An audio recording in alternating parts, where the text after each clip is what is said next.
Thanks. So this is a joint work with a master student that I supervised last year.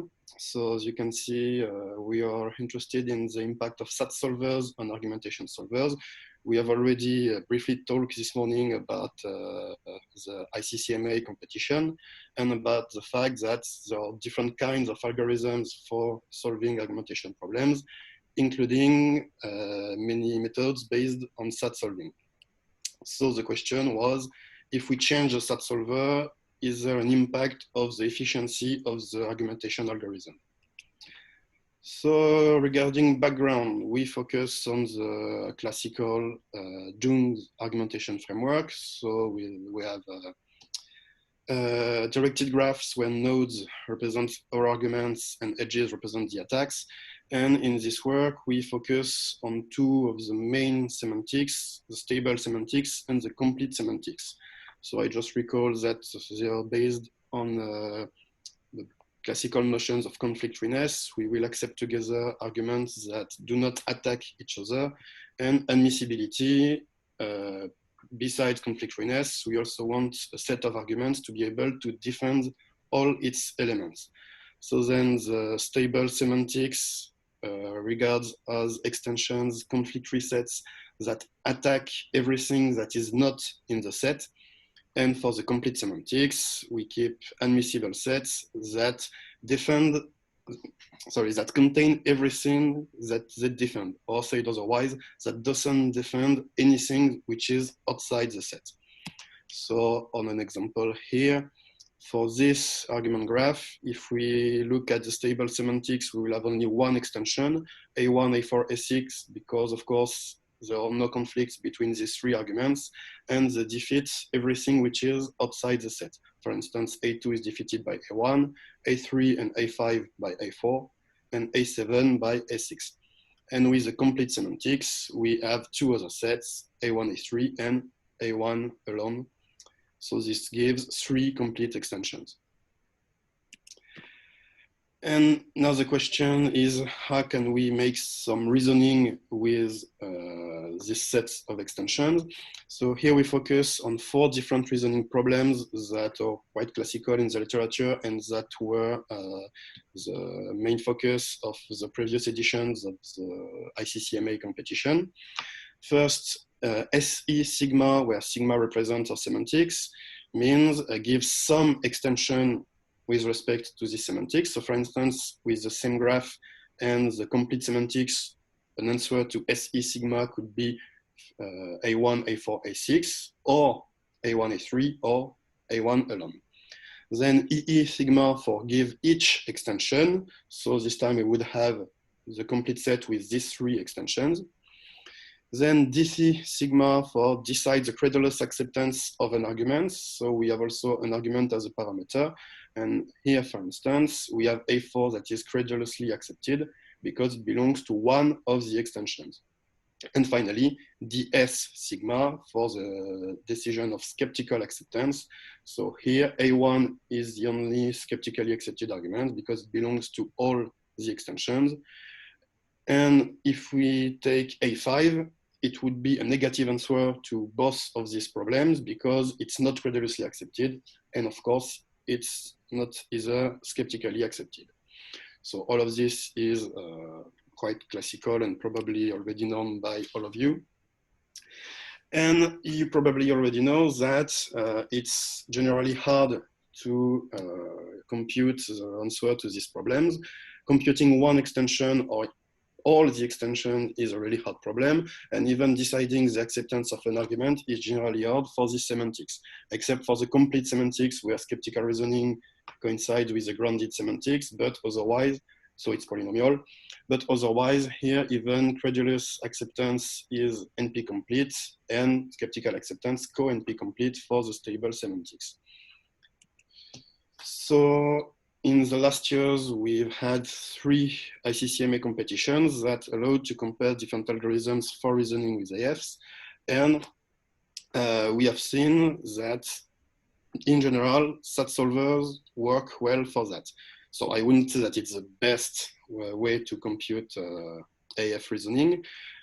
Of course, we have seen with the previous talks that even machine learning can be used. We have seen labeling algorithms, and there are plenty of other approaches. But we've had these various argumentation solvers based on SAT that performed quite well in the 3 editions of the competitions. But not all these solvers are based with the same SAT solver. So the questions that we asked was, can we change the SAT solver and look at the impact that it has on the efficiency of the solver? So I will quickly present the SAT encodings that we use in the solver Coquillas. They are simply based on,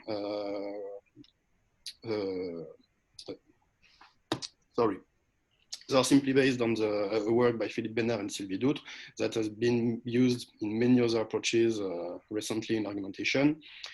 We encode the semantics into a propositional formula such that the set of models of the formula exactly correspond to the set of extensions of an AF. So I won't give here the technical details of the formula. It's not the point of this talk, but just we know that any model of this first formula correspond to a stable extension of the AF where A is a set of arguments and R is a set of attacks. And similarly for this formula, we have the complete extensions. This means that we can solve all the classical reasoning problems that I've introduced earlier with SAT solvers and these encodings. For instance, for SE, give one extension, we just have to compute one model of the formula. EE, the enumeration of the extensions, we get all the models with also SAT solvers. For credulous decision of an argument A, just look whether the formula phi sigma and A is satisfiable.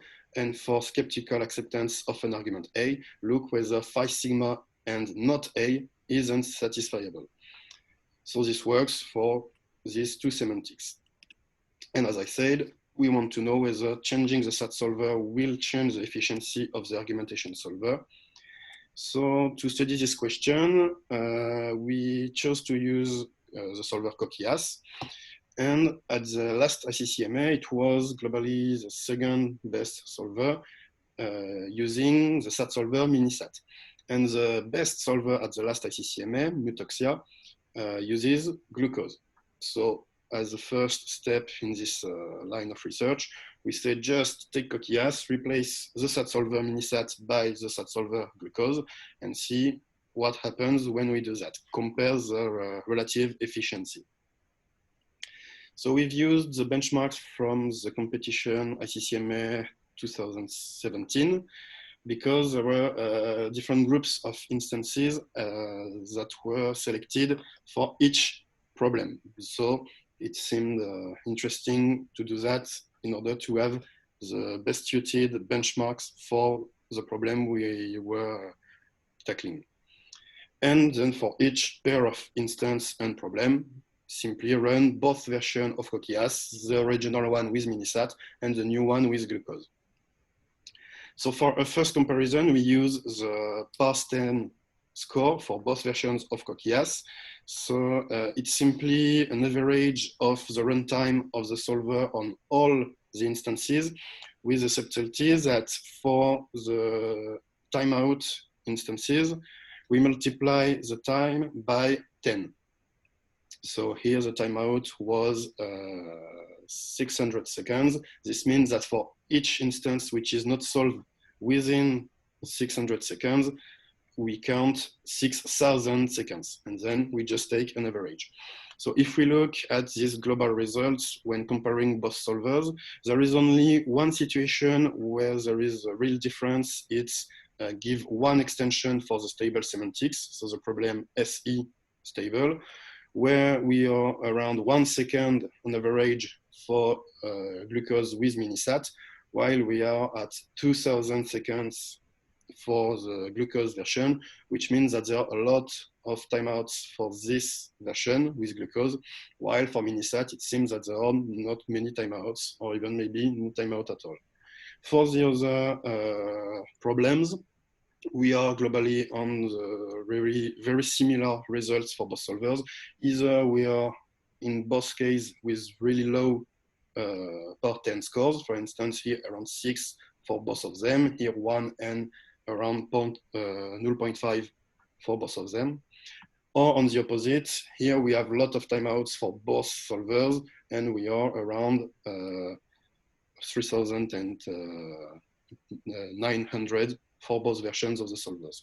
So if we look globally, we can't really identify some differences between both versions of the solver. But if we look closely at the instances, we can see some differences. So here on the x-axis, we have the runtime with the original Coquillas with Minisat. On the y-axis, the runtime with glucose. And we see that there are instances for which the runtime is really low with one solver. For instance, here it's really low with glucose, and it's higher with Minisat. So this is for skeptical acceptance under the stable semantics.